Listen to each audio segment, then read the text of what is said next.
얘기하는데 그러고 저 누구 내가 언니 아니 봉이 언니야 워낙 많이 해봤고 이것저것 그러고 누구 언니 워낙 요즘 많은 사람 일이 태어난 듯한 모습을 보인 것일까요? 한 장의 사진이 있습니다. 한국뿐만 아니라 해외에서도 유명한 사진인데 건물의 철근 대신 대나무를 재료로 사용해 건물을 건설했다가 건물이 무게를 이기지 못해 무너진 상황이 찍힌 것입니다. 이 외에도 정말 수많은 다양한 이유로 무너지고 부서진 경험이 있는 중국이고 이를 수시로 목격한 사람들은 해당 소식을 접하고 그다지 놀랍지 않다는 반응이었습니다. 더 큰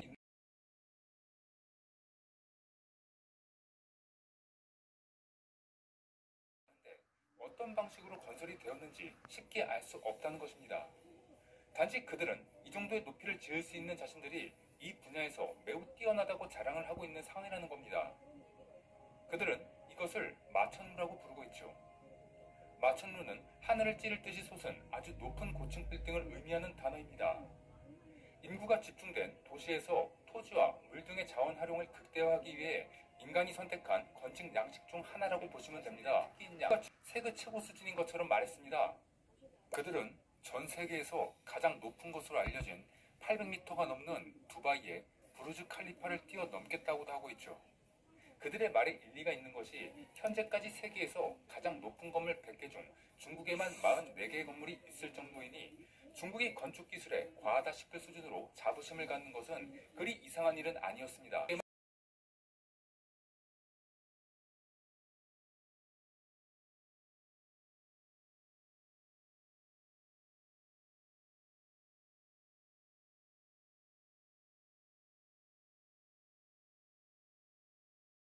만에 지어 올리는 모습을 보이며 중국의 건축 기술은 세계 최고임을 과시한 바가 있죠.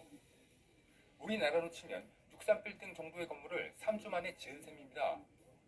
건설사는 콘크리트 건조 과정이 필요 없는 조립식 공법으로 공사 기간을 단축했다며 규모 9의 강진도 견딜 수 있다고 주장했으나 건물의 안정성에 대한 우려가 끊임없이 제기되고 있습니다.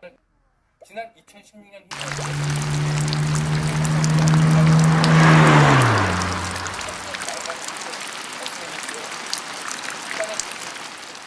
바닥에 떨어졌으나 다행히 밑으로 지나가던 이들이 없어 인명피해는 발생하지 않은 것으로 알려졌습니다.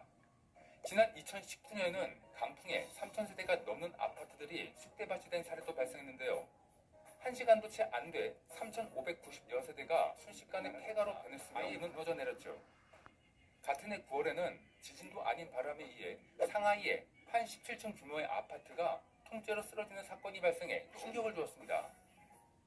중국에서는 부실하게 지은 건물이 두부처럼 무너져 내리는 것을 두부 공정이라고 부르는데 최근 이 같은 붕괴 사고가 곳곳에서 잇따르고 있습니다. 건물이 흔들릴 정도면 얼마나 부실한 거야?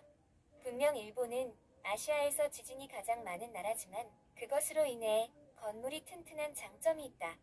또 대처 방법도 확실하게 알지. 건물이 살아 움직이도록 만드는 것은 30세기 기술이야. 중국은 엄청나구나. 건물이 흔들린 이유가 너무 많으니 이유를 찾지 못할 수밖에 없다에 달한다. 무너졌을 때의 질량과 미치는 영향을 생각하면 공포 그 자체야. 주위에는 이쪽으로 넘어지지 않기를 바라는 건물 관계자가 많을 거다. 원래 중국이라면 무너지는 게 정상인데 말이야. 이게 왜 문제가 되는 거지?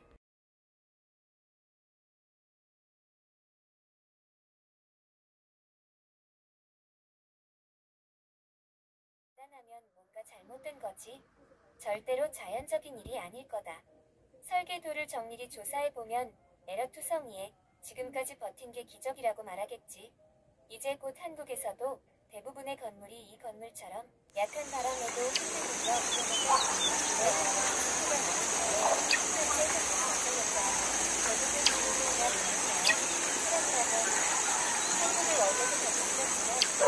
알아야 되는 이유가 하나 더 늘었네. 곳곳이 위험투성이야. 일본이 훨씬 안전하다. 날아가거나 아예 무너져 내렸죠. 같은 해 9월에는 지진도 아닌 바람에 의해 상하이에 한 17층 규모의 아파트가 통째로 쓰러지는 사건이 발생해 충격을 주었습니다.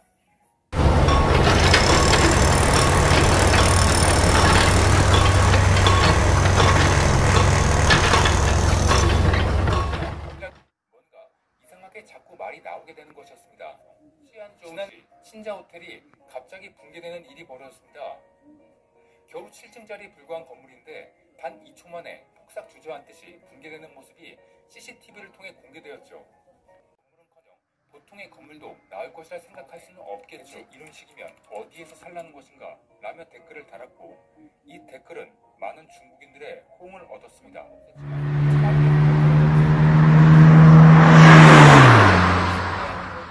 어쩔 수 없이 웬만하면 허가를 해주는 상황이었습니다. 석탄 발전소가 가동 중단에 이르고 있고 결국 민간인들이 사용하는 전기가 부족한 지경이 되었습니다. 하물며 막대한 전기가 필요한 초고층 빌딩에서는 현재 중국이 겪는 전력난을 해결할 방도가 없었겠죠. 앞으로 중국은 세계 모든 국가들과 전쟁을 하며 이제 본격적인 위기가 시작될 텐데 그것을 감안하면 우선순위에서 밀리는 초고층 빌딩을 더 이상 지을 수 없는 상황입니다.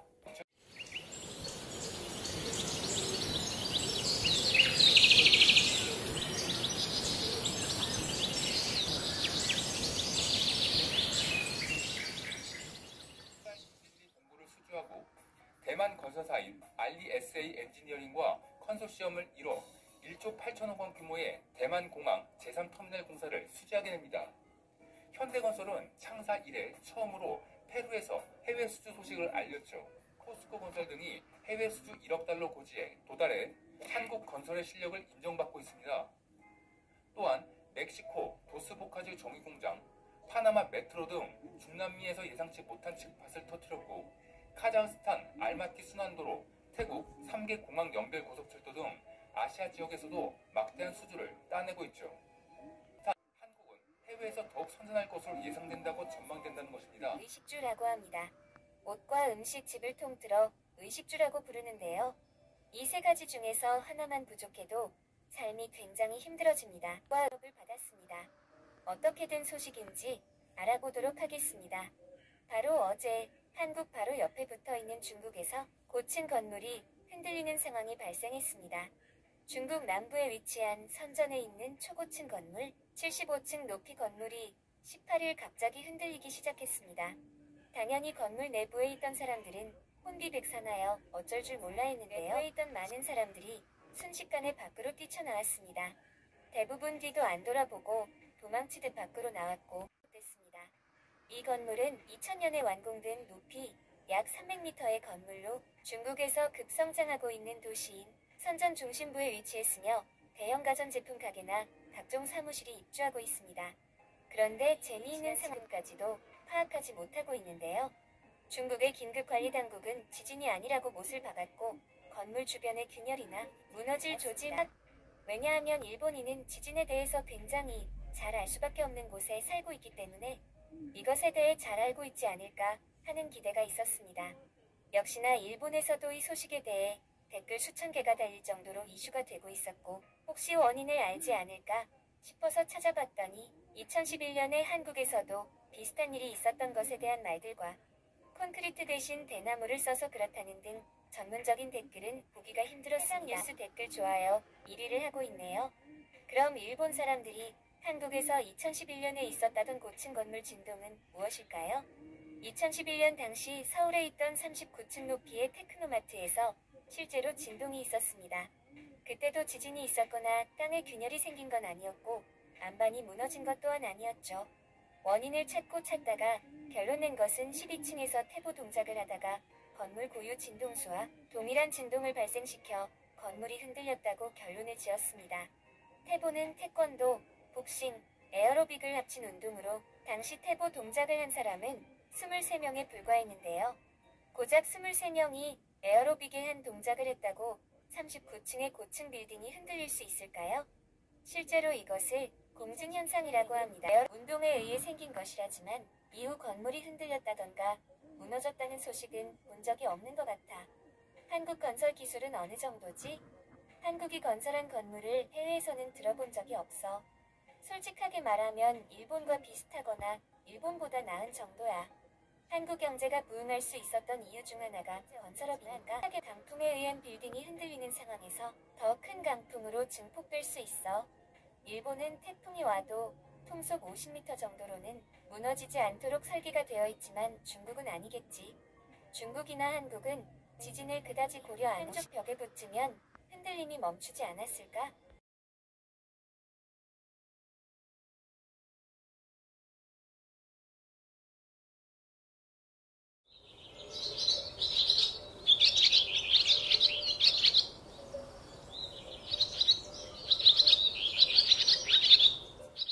그리고 만약 정말 무너졌다면 이미 정보 통제로 우리가 이렇게 알지도 못했을 거야. 좀 더 자세한 영상은 없을까?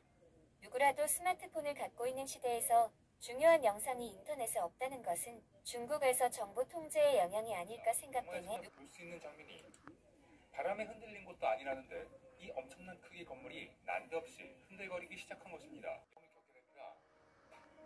하물며 막대한 전기가 필요한 초고층 빌딩에서는 현재 중국이 겪는 전력난을 해결할 방도가 없었겠죠. 앞으로 중국은 세계 모든 국가들과 전쟁을 하며 이제 본격적인 위기가 시작될 텐데 그것을 감안하면 우선순위에서 밀리는 초고층 빌딩을 더 이상 지을 수 없는 상황입니다. 가져가던 시절이 있었는데 결국 실력으로 평가되는 것이 국제시장의 흐름이라는 것을 보여주는 상황입니다. 오늘의 영상은 건물에 제동을 거는 일이 발생합니다. 최근 중국은 호주에 대한 외교 보복으로 중국인들도 분노하기 시작했고 더 이상 중국 건축물을 믿을 수 없다는 반응을 보이게 됩니다. 마치 엿가락처럼 흰 듯한 모습을 보이고 있기에 건축의 가장 기본조차 지키지 않았다는 비난을 받았습니다. 이 건물의 붕괴는 33명의 사상자가 발생하는 안타까운 결과를 초래했습니다.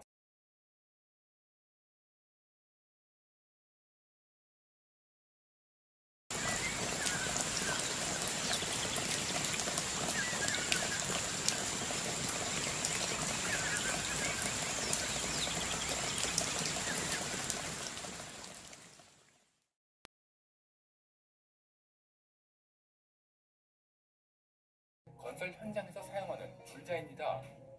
모두가 다른 눈금을 갖고 있는 것을 확인할 수 있습니다. 튜니시에서는 9층짜리 아파트의 절반이 쪼개져 무너져 내렸는데요. 엠파이어 스테이트 빌딩이라는 별명도 가지고 있습니다. 영화에서는 내렸습니다. 문제는 이것은 기록이나 과시 대상 이전에 안전이 1순위가 되어야 하는 건물이라는 것에 있었습니다. 타워가 128층에 632m의 높이로 세계에서 두 번째로 높은 빌딩이기도 하죠. 이곳의 엘리베이터는 초속 18m의 속도로 움직여 세계에서 가장 빠른 엘리베이터로 알려져 있습니다. 중국은 이 상하이 타워를 필두로 중국 곳곳에 그리고 세계 각지에 중국산 초고층 빌딩을 짓는 모습을 보여줍니다. 사람들 15,000명은 건물 밖으로 뛰쳐나오게 되죠. 하지만 그 원인은 밝혀지지 않았고 불안감은 증폭되는 상황입니다. 이 건물은 355m 높이에 바람에 흔들린 곳 일이 지난 지금까지도 파악하지 못하고 있는데요. 중국의 긴급관리당국은 지진이 아니라고 못을 박았고 건물 주변의 균열이나 무너질 조짐